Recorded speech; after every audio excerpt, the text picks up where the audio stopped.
Odyssey 11 versus Ping Fetch. Which mallet putter actually deserves a permanent spot in your bag? Look, on one side, you've got a massive, highly stable head packed with multiple alignment and neck options. On the other, a compact distance control tool featuring a ball pickup cutout you might actually use every single round.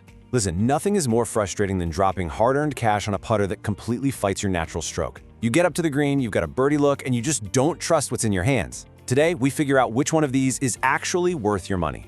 Welcome back to Golf Gear Showdown, where we put premium golf gear head-to-head. Two mallets enter today, but only one takes the overall decision.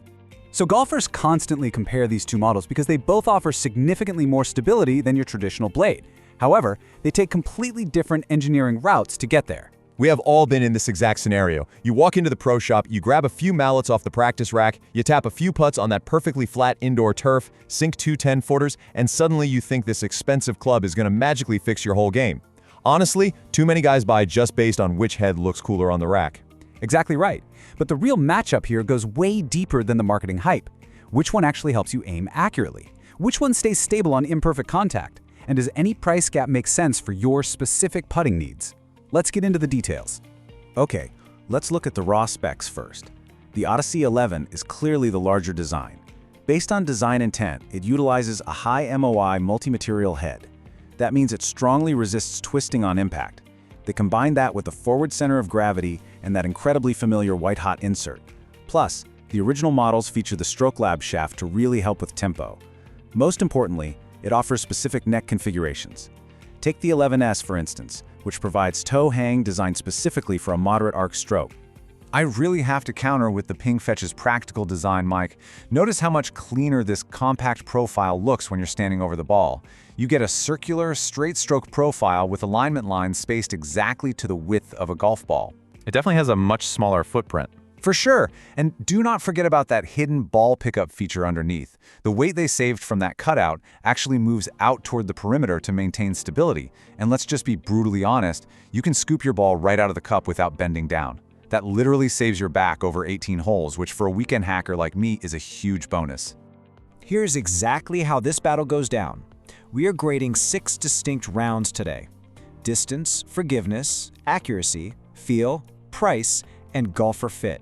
Jake, we judge this based on design, stroke fit, and likely golfer needs. Make sure you stick around for round 6, guys. The overall winner takes a massive, surprising shift depending on your specific handicap. Round 1 is distance and speed control. Now with a putter, distance essentially means roll speed control. The Ping Fetch brings a really strong technical case here. Its dual-durometer face is constructed to feel softer on short putts and firmer on longer ones. That contrast makes lag putt feedback much easier to judge based on impact alone. That contrast sounds great on paper, Mike, but the Odyssey utilizes that legendary white-hot insert. Common feedback suggests it provides a beautifully consistent, soft response. I firmly believe the softer feel wins out for pure confidence. When a putter feels buttery soft, I just putt better. Soft feedback is not automatically better for pace, Jake. Players often need a more physical response to judge long-distance speed. Think about it. If your primary miss is leaving 30-footers short, that firm feedback from the Fetch on a longer stroke is critical. You really need to feel the hit. You know what? I can concede that point. Leaving a 30-foot lag putt 5 feet short pretty much guarantees a 3-putt, and that ruins a scorecard fast. The Ping Fetch officially takes round 1 for speed control confidence. Let's move over to round 2 and talk forgiveness. This focuses entirely on mishit behavior. The Ping Fetch is absolutely a playable putter. It redistributes weight using a stainless steel body and an aluminum sole plate, which does a great job keeping things stable. But just look at the massive footprint of the Odyssey compared to the Fetch. Oh, exactly. I can't argue with the physics there. The 11 is built like a forgiveness-first machine. That massive footprint and high-inertia design are aimed squarely at keeping the head perfectly stable when your contact inevitably drifts away from the center of the face. We both completely agree on this verdict. The Odyssey 11 officially wins round 2 for maximum stability. Without a doubt. Most golfers report it is significantly less punishing on those off-center strikes. It won't magically fix a terrible face angle at impact, obviously, but that high MOI helps the ball start much closer to your intended line, even when you totally miss the sweet spot. So we are all tied up at 1 apiece. Before you pick a favorite though, there is a technical secret coming up in round 3 that almost every everyday golfer completely misses when buying a new flat stick. It has absolutely nothing to do with the brand logo and everything to do with how the putter connects to the shaft. Round 3 focuses on accuracy and control. This entire debate hinges on the neck. The Odyssey 11 gives you true configuration flexibility.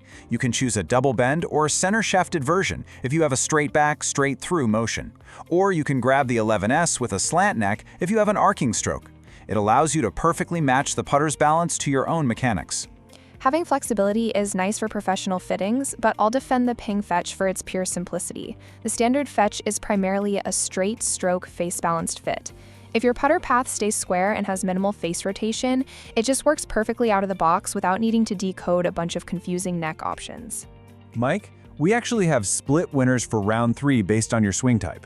Jake, the Ping Fetch wins for straight stroke simplicity. And the Odyssey 11S takes the crown if you have a moderate arc. Choosing the wrong neck absolutely destroys your accuracy, regardless of how much you spend or which brand logo is sitting on the grip. If the toe hang doesn't match your release, you will push or pull putts all day long. Round 4 is feeling confidence. Putting is incredibly psychological out on the course.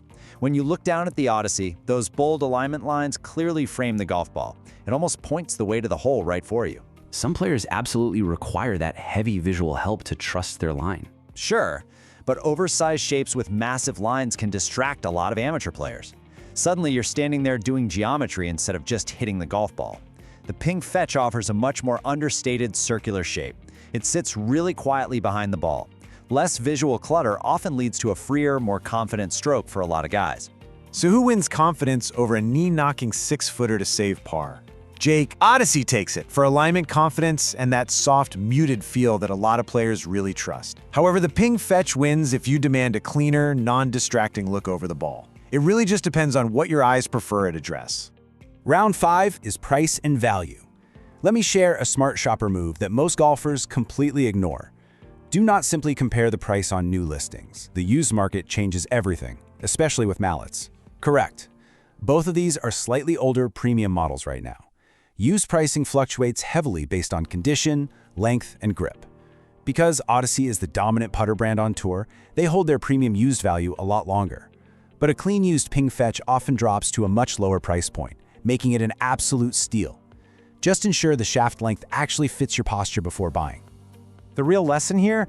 Don't buy a putter simply because it looks like a spaceship on the rack. The Ping Fetch is our clear winner for value. Finding a well-kept version on the used market gives an average golfer tremendous performance and speed control without breaking the bank. We know the technical round winners now. But which putter actually fits your exact handicap and swing style? Coming up right now, we drop our rapid-fire breakdown matching the winning putter to specific golfer profiles. This is where it all finally comes together. Round 6. Let's assign these winners fast. For beginners and straight stroke players, Jake, Ping Fetch. The simple setup helps tremendously when you're just learning to keep the face square. What about mid to high handicappers who struggle with their start line? Odyssey 11. Just make absolutely sure you choose the neck version that matches your stroke. Seniors or distance seekers wanting precise lag putt feedback? Ping Fetch. That firm feedback on long strokes is totally key. Golfers shopping purely for maximum forgiveness? Odyssey 11. All day long. And budget buyers looking for consistency? Ping Fetch takes the value category easily. We have to stop and highlight the biggest buying mistake out there: buying the head and ignoring stroke fit. I almost did that myself last season, actually. You grab a putter because some pro uses it on TV, assuming a massive mallet will magically fix your tendency to pull putts left. It absolutely will not. Face angle is what controls your start direction. Length and lie affect your setup posture. If you buy a face-balanced Ping Fetch but you naturally have a heavy arcing stroke, a good putting motion actually becomes harder to repeat because the club is physically fighting your hands. You must always fit the neck to your stroke. Let's run through a fast, honest pros and cons list. Zero brand protection here, just the facts. For the Odyssey 11, your pros are extremely high forgiveness, strong alignment options that frame the ball really well, and several neck choices to fit any swing. On the flip side, the cons are that the extra cost might not pay off at all if the neck is wrong, the exceptionally large head turns some people off visually, and frankly, the multiple variants get confusing. Looking at the Ping Fetch, the pros include incredibly clean value, a genuinely useful ball pickup cutout, and great speed control feedback on those tricky lag putts. But for the cons, it is pretty much a straight stroke fit only. Plus, the alignment lines might not be bold enough for players who feel they need extra visual help. Here is your final verdict. Best overall winner? The Odyssey 11, but only when the neck confirms your stroke type. It simply wins on forgiveness and configuration flexibility. Best value, beginners and seniors, go grab the Ping Fetch. It is by far the smarter buy when you find a clean used example. Mid to high handicappers who need that extra stability, Odyssey 11. And if you have absolutely no budget limit and want maximum tech, the Odyssey 11 takes the bag. Bottom line, pick the one that fits your swing, not just your eye.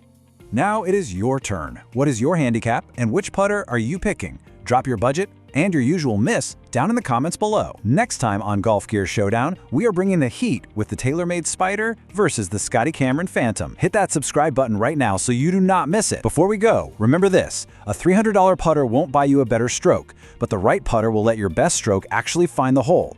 Stop buying for the logo and start buying for your mechanics. Golf gear, head to head. Keep your strokes low and your wallets heavy. See you next time.